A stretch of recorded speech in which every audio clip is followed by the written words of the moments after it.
BC quota అంశంపై హైకోర్టులో వాదనలు కంటిన్యూ అవుతున్నాయి. బీసీ రిజర్వేషన్లను పెంచుతూ జారీ చేసిన జీవో 9పై దాఖలైన అన్ని పిటిషన్లను chief justice Aparesh Kumar Singh, justice GM మోహియుద్దీన్లతో కూడిన డివిజన్ బెంచ్ వాదనలు వింటోంది. ఇంప్లీడ్ పిటిషన్లపై వాదనలు వినిపిస్తున్నారు లాయర్లు.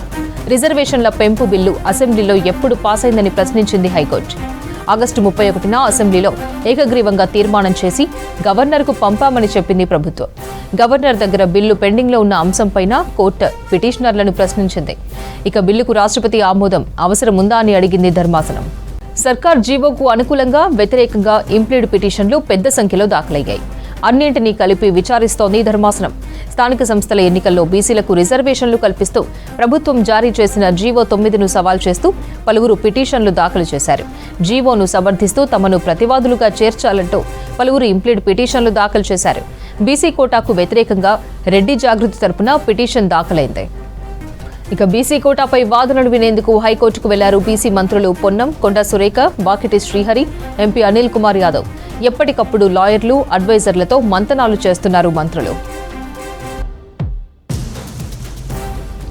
సర్కార్ జీవోకు అనుకూలంగా, వ్యతిరేకంగా ఇంప్లీడ్ పిటిషన్లు పెద్ద సంఖ్యలో దాఖలయ్యాయి. అన్నింటినీ కలిపి విచారిస్తుంది ధర్మాసనం. స్థానిక సంస్థల ఎన్నికల్లో బీసీలకు రిజర్వేషన్లు కల్పిస్తూ ప్రభుత్వం జారీ చేసిన జీవో 9ను సవాల్ చేస్తూ పలువురు పిటిషన్లు దాఖలు చేశారు. జీవోను సమర్థిస్తూ తమను ప్రతివాదులుగా చేర్చాలంటూ పలువురు ఇంప్లీడ్ పిటిషన్లు దాఖలు చేశారు.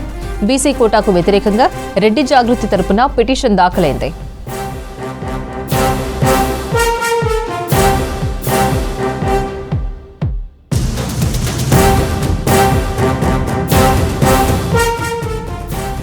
ఇక బీసీ కోటాపై వాదనలు వినేందుకు హైకోర్టుకు వెళ్లారు బీసీ మంత్రులు పొన్నం, కొండా సురేఖ, వాకిటి శ్రీహరి, ఎంపీ అనిల్ కుమార్ యాదవ్. ఎప్పటికప్పుడు లాయర్లు, అడ్వైజర్లతో మంతనాలు చేస్తున్నారు మంత్రులు.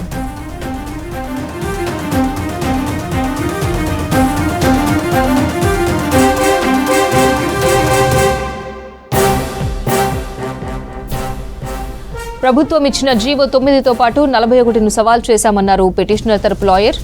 50% మించి రిజర్వేషన్ అమలు చేయకూడదన్నారు. షెడ్యూల్ ఏరియాలో షెడ్యూల్ ట్రైబ్స్ కు మాత్రమే రిజర్వేషన్లు పెంచుకునే అవకాశాన్ని సుప్రీంకోర్టు ఇచ్చిందన్నారు పిటిషనర్ తరపు లాయర్. ఒకవేళ బిల్లు చట్టంగా మారినా రిజర్వేషన్ 50% మించకూడదని వాదించారు. ప్రస్తుతం బీసీలకు ఇచ్చే 42% రిజర్వేషన్లతో కలిపి మొత్తం 67%కి చేరుతుందని చెప్పారు. ఇక బీసీ జనగణనకు సంబంధించి ప్రభుత్వం ఏర్పాటు చేసిన ఏకసభ్య కమిషన్ నివేదిక పారదర్శకంగా లేదని అన్నారు పిటిషనర్ తరపు లాయర్. బీసీ రిజర్వేషన్లకు సంబంధించి హైకోర్టు తీర్పుపై హైటెన్షన్ కంటిన్యూ అవుతోంది. హైకోర్టు తీర్పుతో స్థానిక సంస్థల ఎన్నికల భవితవ్యం తేలనుంది. ఇప్పటికే రాష్ట్ర ఎన్నికల సంఘం ఎంపీటీసీ, జెడ్పీటీసీ, సర్పంచ్, వార్డు మెంబర్ల ఎన్నికల షెడ్యూల్ను ప్రకటించింది. దీని ప్రకారం తొలి విడత ఎన్నికల కోసం రేపు నోటిఫికేషన్ విడుదల కానుంది. రాష్ట్ర ప్రభుత్వం జారీ చేసిన జీవో 9తో బీసీలకు 42% రిజర్వేషన్లు అమలు కానున్నాయి. దీంతో స్థానిక సంస్థల్లో ఎస్సీ, ఎస్టీలతో కలిపి మొత్తం రిజర్వేషన్లు 69%కి చేరుతున్నాయి. రాష్ట్ర ప్రభుత్వం పంచాయతీరాజ్ చట్టం 2018లో 285(a)ను సవరించింది. ఈ సవరణ బిల్లు రాష్ట్ర అసెంబ్లీ, కౌన్సిల్ ఆమోదం పొంది ప్రస్తుతం గవర్నర్ వద్ద పెండింగ్లో ఉంది. హైకోర్టులో విచారణ కొనసాగుతున్నప్పటికీ రాష్ట్ర ఎన్నికల సంఘం బీసీలకు 42% రిజర్వేషన్లతో షెడ్యూల్ ప్రకటించింది. దీనిపై గత విచారణలోనే హైకోర్టు స్పష్టత ఇచ్చింది. ఒకవేళ రాష్ట్ర ఎన్నికల సంఘం షెడ్యూల్ ప్రకటించినప్పటికీ పిటిషన్లను విచారిస్తామని స్పష్టం చేసింది. అయితే గురువారమే తొలి విడత నోటిఫికేషన్ రానుండడంతో ప్రధాన రాజకీయ పార్టీలు గ్రామ స్థాయిలో అభ్యర్థుల కసరత్తు పూర్తి చేశాయి. ముఖ్యంగా ఎంపీటీసీ, జెడ్పీటీసీ స్థానాలకు పోటీ చేసే అభ్యర్థుల ఖరారు ఇప్పటికే చాలా వరకు కొలిక్కి వచ్చింది. చాలా చోట్ల నాయకులు టికెట్లు ఆశించే వారి నుంచి దరఖాస్తులు స్వీకరించి తుది జాబితా సిద్ధం చేసుకున్నారు.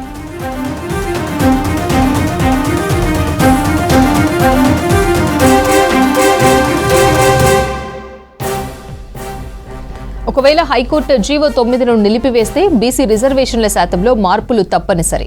రిజర్వేషన్లు 50% మించకుండా ఉండేందుకు ఎన్నికల సంఘం కొత్తగా రిజర్వేషన్ల ప్రక్రియ చేపట్టాల్సి ఉంటుంది. దీనివల్ల ఇప్పటికే ఖరారైన స్థానాలు, అభ్యర్థుల విషయంలో సందిగ్ధత ఏర్పడే ఛాన్స్ ఉంది.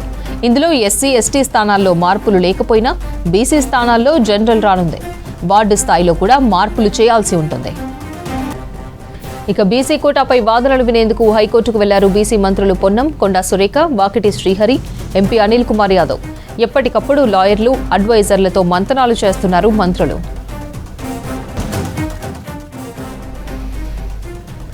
రిజర్వేషన్లపై హైకోర్టు సానుకూల తీర్పు ఇస్తుందని బీసీ సమాజం ఎదురు చూస్తోందన్నారు ప్రభుత్వ విప్ ఆది శ్రీనివాస్. బీసీలకు 42% రిజర్వేషన్లు ఇవ్వాలని కృతనిశ్చయంతో ప్రభుత్వం ఉందన్నారు. బీసీ బిల్లును అసెంబ్లీలో అన్ని రాజకీయ పార్టీలు ఆమోదించాయని గుర్తు చేశారు. బీసీల నోటికాడ ముద్దను బీజేపీ లీడర్లు చెడగొట్టొద్దన్నారు ఆది శ్రీనివాస్.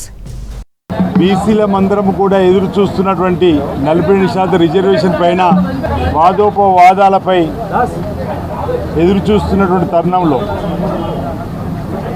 కాంగ్రెస్ పార్టీ అగ్రనేత మా రాహుల్ గాంధీ గారు భారత్ జోడో యాత్రలో కులగణన జరిపి ఎవరి ఇస్సాయంతో తేలాలి, వారికి అందరికీ రాజకీయ పరంగా విద్య ఉద్యోగాల అవకాశాలు ఇవ్వాలని చెప్పి నాకు ఆలోచన తీసుకొని వచ్చినప్పుడు గౌరవ ముఖ్యమంత్రి రేవంత్ రెడ్డి గారు స్వతహాగా బీసీ బిడ్డ కాకున్నప్పటికీ రాష్ట్రంలో కులగణన జరిపినప్పుడు 56.37% పక్కాగా బీసీ లెక్క తేలిన తర్వాత రాష్ట్ర శాసనసభలో బీసీ సంక్షేమ శాఖ మంత్రులు పొన్నం ప్రభాకర్ గారి చేతుల మీదుగా 42% రాజకీయ మరియు విద్య ఉద్యోగాల్లో రిజర్వేషన్ కల్పించేటువంటి కార్యక్రమాన్ని చట్టం తయారు చేసే కార్యక్రమాన్ని వారి చేతి మీదుగా బిల్లును ప్రవేశపెట్టడం జరిగింది.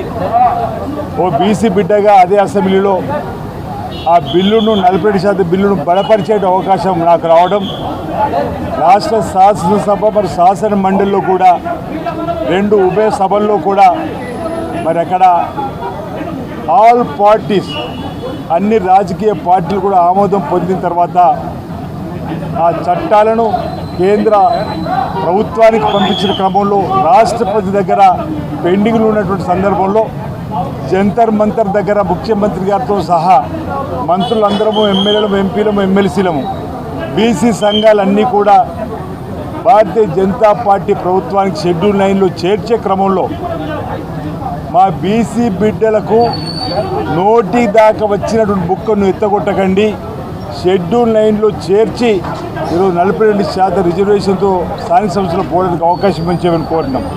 ఇంద్రాసాని కేసులో కానీ, కృష్ణమూర్తి కేసులో కానీ అదే సుప్రీంకోర్టు ఒక మాట చెప్పింది.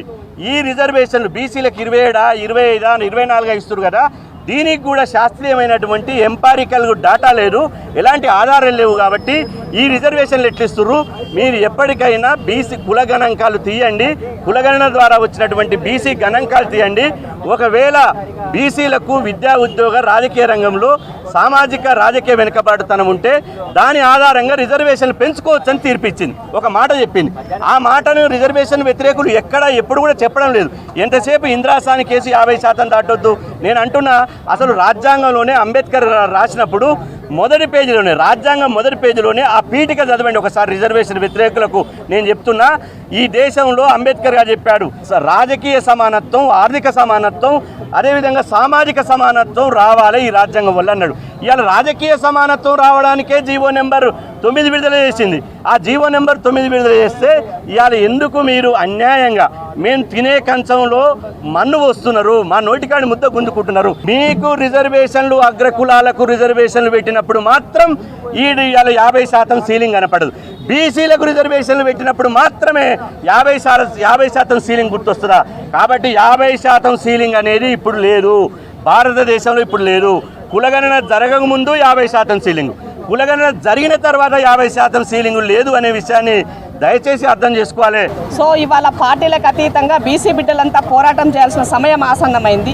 కానీ రాజకీయాల కోసమే, వాళ్ళ పార్టీ ఎజెండాల కోసమే బీసీలంతా కూడా నోరు మూసుకొని ప్లాస్టర్ వేసుకొని ఏమాత్రము ప్రయత్నం చేయకుండా ఉండడాన్ని నేను తీవ్రంగా ఖండిస్తున్నాను.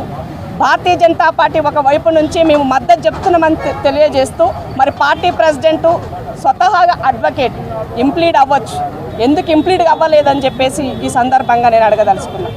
బీఆర్ఎస్ పార్టీ అయితే పూర్తిగా రిజర్వేషన్లకి విరుద్ధము, వ్యతిరేకము అనే విధంగా వాళ్ళు తీసుకున్నటువంటి స్టాండ్ తెలంగాణ సమాజం గమనించాలని తెలియజేస్తున్నా. ఉత్పత్తి వర్గాలు ఉత్పత్తి చేయడమే మా ధర్మమా, మీకు సేవలు చేయడమే మా బాధ్యతనా, ఇదేనా మాకు ఇచ్చినటువంటిది సమాజము? డెమోక్రటిక్ కంట్రీలో డెమోక్రటిక్గా బతకాలని చెప్పినటువంటి దాంట్లో బానిసత్వాన్ని మీరు చెప్పదలుచుకున్నారా అని చాలా నీట్గా చెప్పడం జరిగింది. కాబట్టి అల్టిమేట్గా నిన్నటి నుంచి ఇప్పటి వరకు జరుగుతున్నటువంటి నేను కొద్దిమంది న్యాయ నిపుణులతో మాట్లాడినటువంటి సందర్భంలో వాళ్ళు ఇచ్చినటువంటి హోప్స్ ఒక్కటే 100% ఈ బిల్లు పాస్ అవ్వబోతుందని చెప్పడం జరుగుతుంది.